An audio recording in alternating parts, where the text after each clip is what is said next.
Hey guys, what's up? Welcome back to another episode of the Snobs Reviews, where I'm gonna just be talking about some of the newer movies that I have checked out, and we'll be rating them, and I'll let you know what I think of them. And we appreciate it. We are the Scene Snobs. If you like what you see here, or you want to check out our podcast or other shows, other review shows we do, we have sports shows and things like that. Please feel free, go up, hit subscribe, hit the likes, hit the comments. We'd love to hear from you. We have a great community here called the Snob Nation, and we appreciate you and we want you to be a part of it. We love movies, and we know you do too. So join in. So, guys, I got a chance to sit down and see 4 movies. One that completely, I think, and then like 2 that kind of blew me away.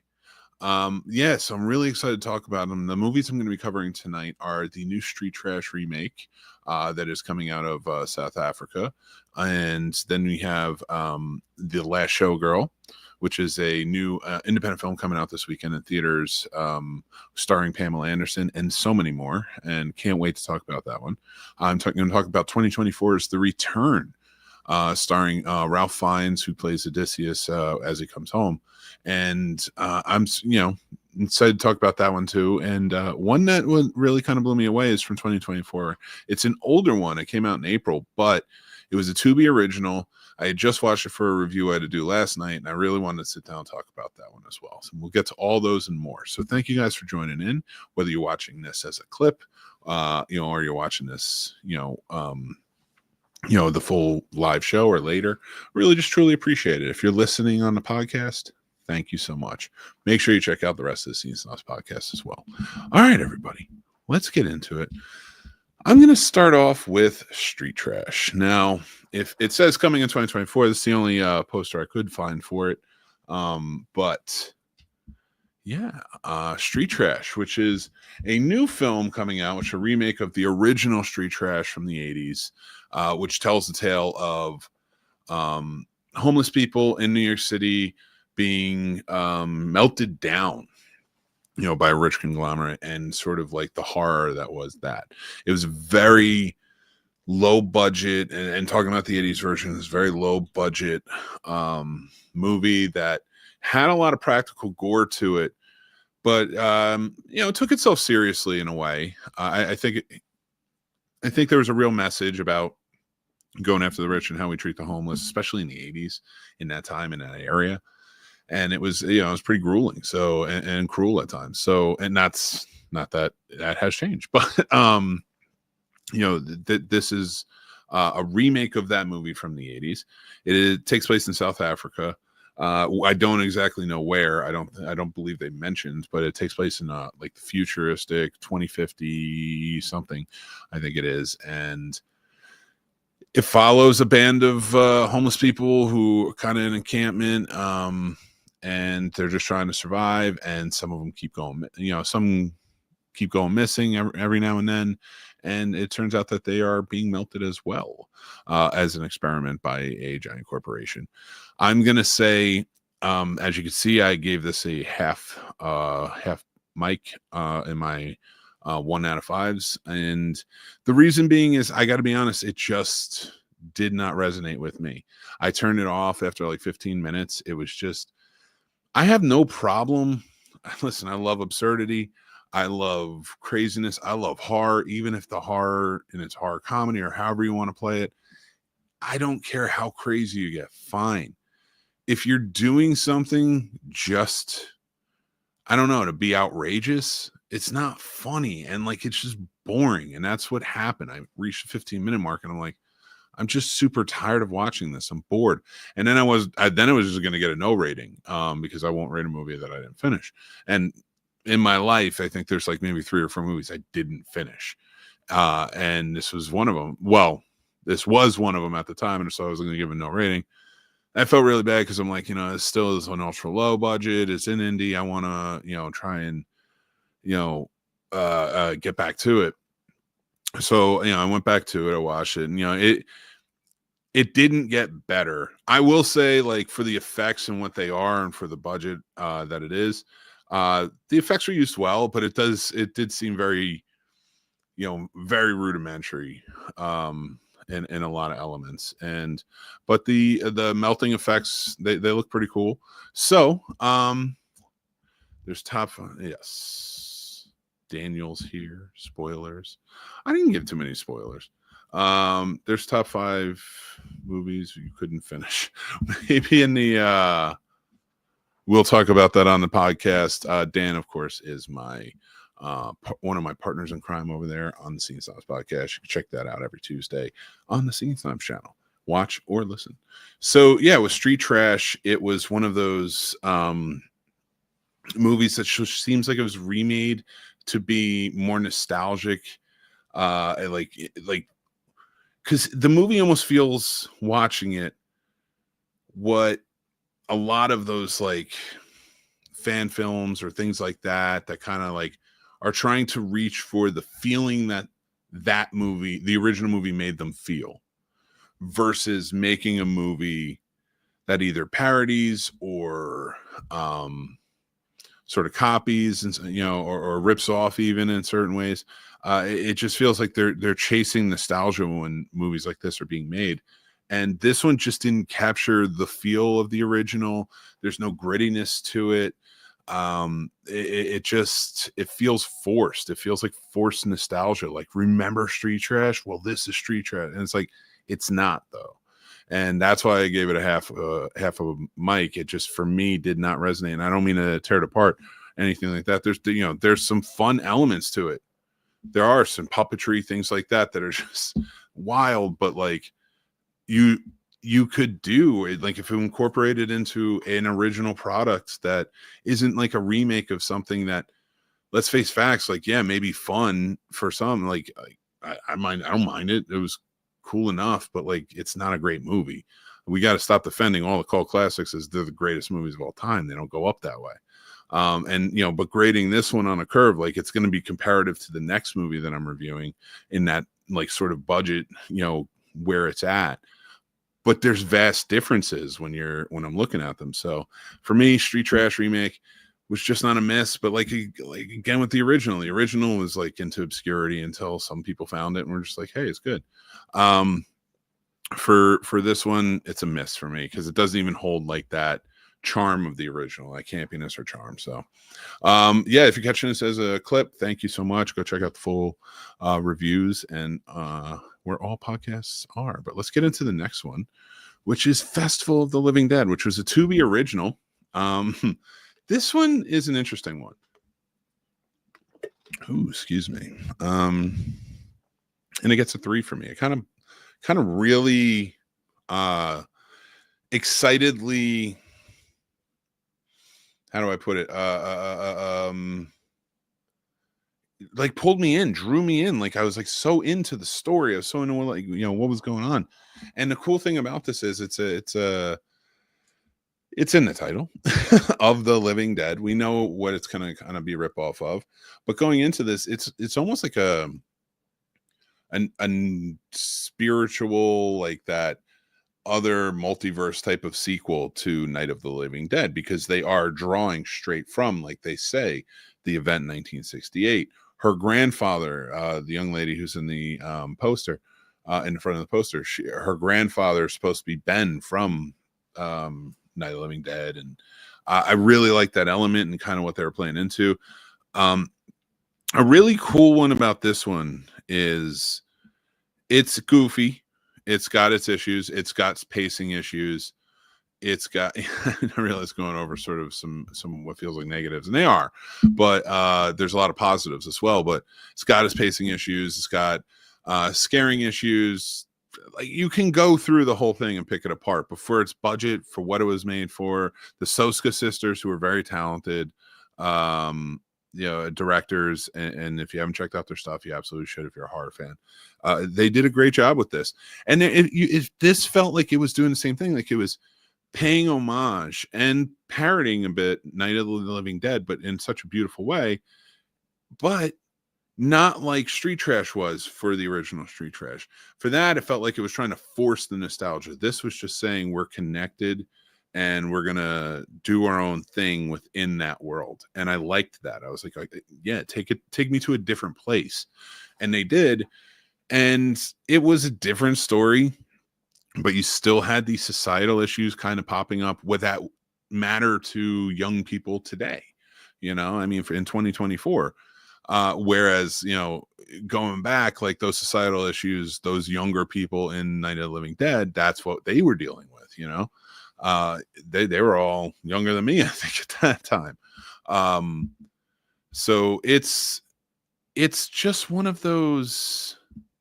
Oh, the staff in the that's not staff. That is the rifle Ben had in Night of the Living Dead, which I'm glad you asked that, because she does. It was like they held on to it after he had died.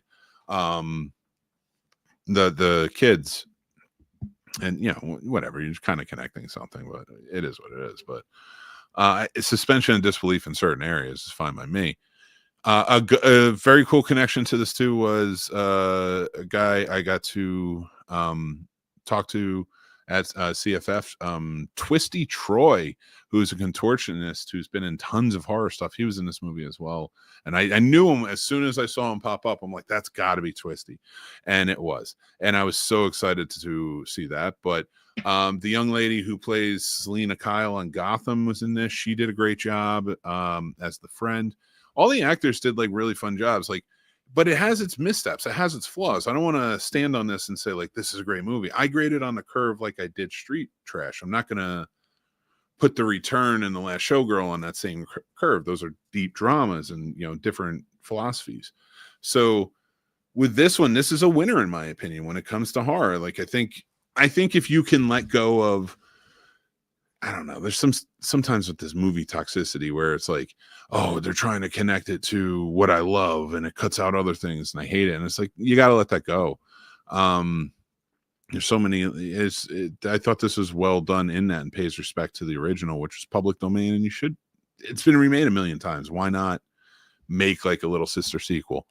I've seen like those sister sequels as fan films that everybody gushes over, which is great. And I'm not putting them down, but this is something that actually did something original with it. And I dug that. So I give this a 3 out of 5. I thought this was a well done movie for horror fans, like true horror fans. Like, I'm not going to take this over and like show my wife and be like, hey, you're going to love this. Like, she's probably not, but she'll watch some other horror movies. She's just not that type of horror fan. This for the horror fans, like, go check it out. It's on Tubi. If you like Night of the Living Dead, if you like just crazy zombie movies, enjoy. Just keep in mind that there's a lot of heart and depth in this one. So there is some like good dialogue. Like, talking to some friends about it, they were saying like they just felt like it was too much slowed down when they got into the dialogue, and I was like, I felt like that helped, and I felt like that matched Night of the Living Dead really well because it was very similar in the same way. Anyway, that's my review of Festival of the Living Dead. You should go check it out. It's free on Tubi. So yeah, if checking us out as a clip or watching us and listening to it, thank you so much. And let's get to our next review. And I'm excited for this one. The Last Showgirl. The Last Showgirl. Well, if you can't see, I gave it 5 out of 5. This might go down as one of my favorite movies of all time. I don't know if I'd put it in my top 10, but it could be in my top 50, maybe even my top 25. I thought this was an excellent movie. I thought this is so well put together. Pamela Anderson gives a performance that I'll tell you, I didn't catch it. She had me fooled in this. And that is one of the things that I had reactions, I had emotional reactions to this movie, and her performance, especially. Everyone who's in this movie, I didn't know anything other than that there was a movie called The Last Showgirl with Pamela Anderson. The way it was sold to me and the way I see it, it's Pamela Anderson's The Wrestler. So I went into it thinking like that. I love The Wrestler. This movie made me rethink the end of The Wrestler, and the way I rethought the end of The Wrestler improved that movie for me. And I dug that. And it made me realize from a writing standpoint how important in these movies that it's like The Last Showgirl or The Wrestler. These movies that, and this is a very specific movie. This is an independent movie starring, for lack of a better term, faded celebrity. You know, like Pamela Anderson hasn't been in the spotlight for a long time, and at the time, Mickey Rourke hadn't, and it's just there are a series of those movies that come out, and you know how they get made. And I do realize, like, and I don't want to put out any spoilers, but how you have to cap off your story has to be exactly the reason we're going to see it. And I realize that now. Once I realized that, it made me see The Wrestler in a very different way. And I don't want to give away any spoilers to this movie, but this is a very real movie. First off, it shows life for almost everyone, like how people live. Like, it's like paycheck to paycheck. What could happen if it all goes away? Where is this? You know, somebody can, it's like, we all, like, you know, and this isn't like some sort of like stance or anything. I'm just saying, but we all know that feeling of, this could all be gone in an instant, you know, and this is my whole life, you know. So that being the backdrop to this story, and this woman for 40 years who's been performing as a showgirl in this theater, in this casino, and it was a staple, and now they're shutting it down, and she's rethinking everything. Like, what does this mean? Who am I? What can I do? Where do I go with it? And there's so many elements added into this. Like, she put the show before being a mother, and now she's trying to reconnect with her daughter, who's played by Billie Lourd and does an amazing job, by the way. The whole cast. Then she sees a mirror of herself, her best friend, played by Jamie Lee Curtis, who does an amazing job, who is spiraling because she used to be a showgirl as well, and then was forced out and had to become a waitress. Like, and then Batista is in this, and oh my god, phenomenal job as well. Kiernan Shipka and Brenda Song, great jobs as young, sort of daughterly type of people in her life that she's sort of rejecting because she doesn't know she's ever been that. So, and she just wants to be a showgirl. I realize I'm not giving you the full meat and potatoes of this movie, but that's why I think it needs to be encapsulated for yourself and really like appreciate it, because it really is like the grittier side of the filmmaking, but it is such a beautifully done cinematography wise, like on the fly type of independent filmmaking that I just really I miss. Like, that was the type of filmmaking when I lived in LA that was very much how you did it. And they, you know, you see that how this plays out in this movie, and the story and what's written here is really beautiful and brutal and honest, and just, oh man. Oh, Jason Schwartzman too plays a great character in this. You know, just to kind of add to that, you know, add to this. But I want to say something about Pamela Anderson's performance without giving too much away. Watching this movie, like I said, she had me fooled. I'm thinking, like, this is very, like, the way she's playing this character, I'm like, it's almost like, it reminded me of almost like Britney Spears when she was like kind of like, you know, like in certain interviews and like, you know, her mental health, like she was having mental health issues at the time. It seemed very manic or paranoid. And she was playing this role, and like how she, and like, but like when she's got everything on, she's all smiles, and it was very interesting. And then there's a switch there at a pivotal point, and there's a switch, and you see it all come down, and you just see the true act. Not that it wasn't acting the whole time, but like that true, this is who this character is. And Pamela Anderson delivers a guttural performance, and I thought it was beautiful. This is a 5 out of 5 film for me. I absolutely loved it, and I hope what is a good comp for it? Like I said, The Wrestler, but an ending that left me more optimistic, but actually changed my idea of what The Wrestler ending actually meant. So we could talk about that off the air, though. I would say The Wrestler is a good one. there's quite a few of them, but yeah, we'll just go with The Wrestler for now. That's a good one. So The Last Showgirl, I think you should absolutely go see this movie. I think it's fantastic. Thank you guys for checking this out, whether you checked it out as a clip or you're watching and listen. But yeah, this is out in theaters this weekend. Definitely go see it if you can. That's right. We're going to get into the next one. The Return from 2024. This is the movie where Juliette Binoche plays Odysseus' wife, who's waiting for him, to come home from Troy, where they were at battle. Of course, we know the story. It's the Odyssey written by Homer. And his son, Temecula, is there, and he's sort of a cowardly type. All the suitors are waiting for her to choose, which, again, like, we know that story, so I don't want to dwell on it, but like, all the suitors are waiting for her to make a decision. She's still waiting for Odysseus.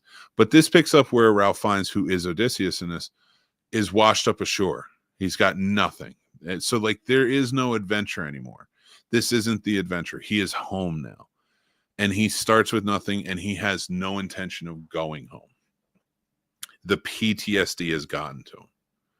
And it's just, and it also makes you question, like, how real is this?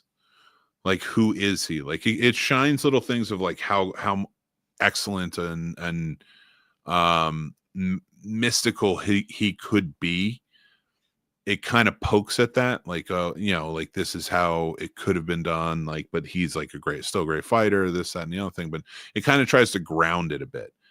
I wouldn't even say ground it a bit, because like, it kind of keeps you guessing of what happened throughout that 10 years. Did he actually, he fought in a war and such like that, but like, did he actually go through the odyssey that he had to come home, or did he actually get to a point where he just couldn't come home, like he was just dealing with the war and everything that went on?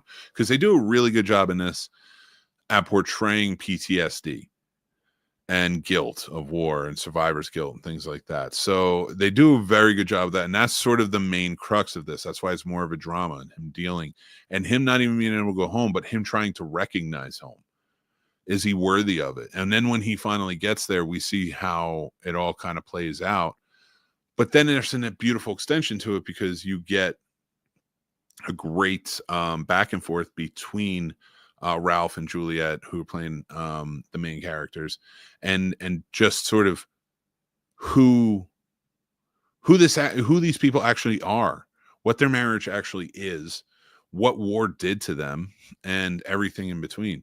This was a well done movie, but this wasn't, with the Odyssey possibly coming out from Christopher Nolan soon, the next couple of years, that could be pretty awesome, and I'd love to see like where that takes it. But this was a fun visit to, this is a very not fun movie. It's a very dramatic movie.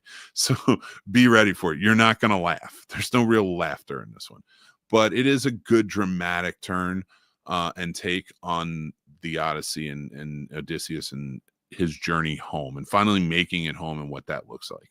I like the PTSD angle. I did think that this was very stale at times. It drew very long on certain things, and it just some of the characters just didn't like measure up, especially when you're going against somebody like Ralph Fiennes. So, and I'm just talking about in scenes wise. So like, yeah, I don't want to point everybody out, but like, if you go a chance to check this out, I suggest go check it out, see it, let me know what you think. Sound off in the comments. If you have seen it, or you've seen any of the movies that we've talked about tonight. I want to say thank you guys again. I really, truly appreciate it. We would truly appreciate if you guys are watching a clip or you're watching these, please give us a like, give us a subscribe. This is really only where we are. I think we're on Blue Sky, and we have a Patreon, which is also free. You can sign up for it, get you into Discord and all that other stuff. And yeah, we're just building a good community here, the Snob Nation, trying to do positive vibes, having a good time. So thank you guys so much for being a part of this, hanging out with us. I just want to say until next time, I'm Mick Manhattan. You can check out the Scene Snobs channel, like I said, here over on Patreon and stuff like that. But make sure to check out the Scene Snobs podcast or the Scene Snobs reviews, wherever podcasts are. We're everywhere. And we'd love for you to go check it out, because I will be honest with you, it means a lot to me. I love doing this stuff, and I love having the community and stuff like that. So until next time, remember to be kind to each other and take care of yourselves, because that's very important. And I'll talk to you very, very soon.